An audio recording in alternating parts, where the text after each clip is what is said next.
بسم اللہ الرحمن الرحیم۔ السلام علیکم۔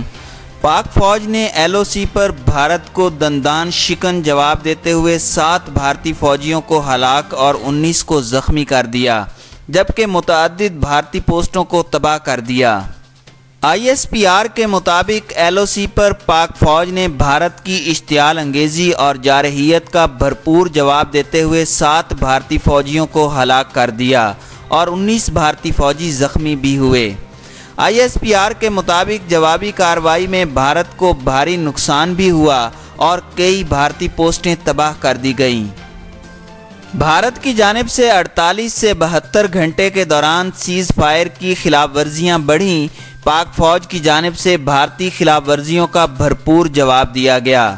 قبل ازیں بھارتی فورسز کی ایک بار پھر لائن آف کنٹرول پر بلا اشتعال فائرنگ کے نتیجے میں پاک فوج کے 3 جوان شہید جبکہ 1 زخمی ہو گیا۔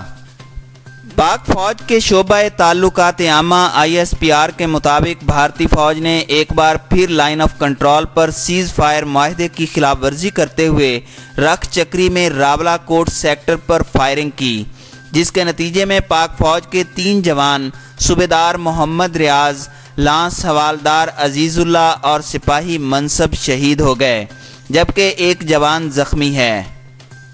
ترجمان پاک فوج کے مطابق مادر وطن کے 3 بیٹوں نے فرض کی ادائیگی میں جان قربان کر دی۔ گزشتہ روز فائرنگ کے نتیجے میں شہید 3 جوانوں کو آبائی علاقوں میں سپرد خاک کیا گیا۔ دریں اثنا آئی ایس پی آر کے مطابق بھارتی فوج کی پیر کے روز کھوئی رٹا سیکٹر میں شہری آبادی پر فائرنگ سے 18 سال کا جوان شہید جبکہ 3 خواتین زخمی ہو گئیں۔ زخمی ہونے والی تینوں خواتین کو ہسپتال منتقل کر دیا گیا۔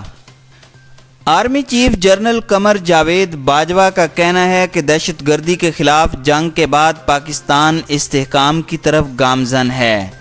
پاک فوج کے شعبہ تعلقات عامہ آئی ایس پی آر کے مطابق army chief general Qamar Javed Bajwa کی زیر صدارت 220ویں corps commander conference general headquarter G H Q Rawalpindi میں ہوئی، جس میں جیو اسٹریٹجک ماحول اور مشرقی سرحد کی موجودہ صورتحال کا جائزہ لیا گیا۔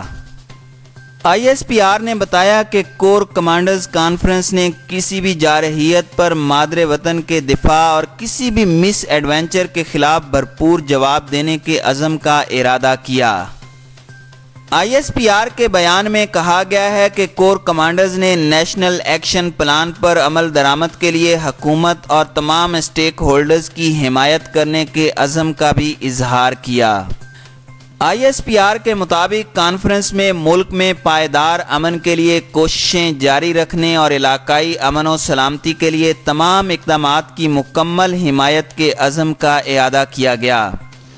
کور کمانڈرز کانفرنس سے خطاب میں army chief general Qamar Javed Bajwa کا کہنا تھا کہ دہشت گردی کے خلاف جنگ کے بعد پاکستان استحکام کی طرف گامزن ہے۔ انہوں نے کہا کہ پاکستان جس مثبت سمت میں آگے بڑھ رہا ہے اس میں سماجی و اقتصادی ترقی ہی سب سے اہم ہے اور ہتھیاروں کا استعمال صرف ریاست کی صوابدید ہے۔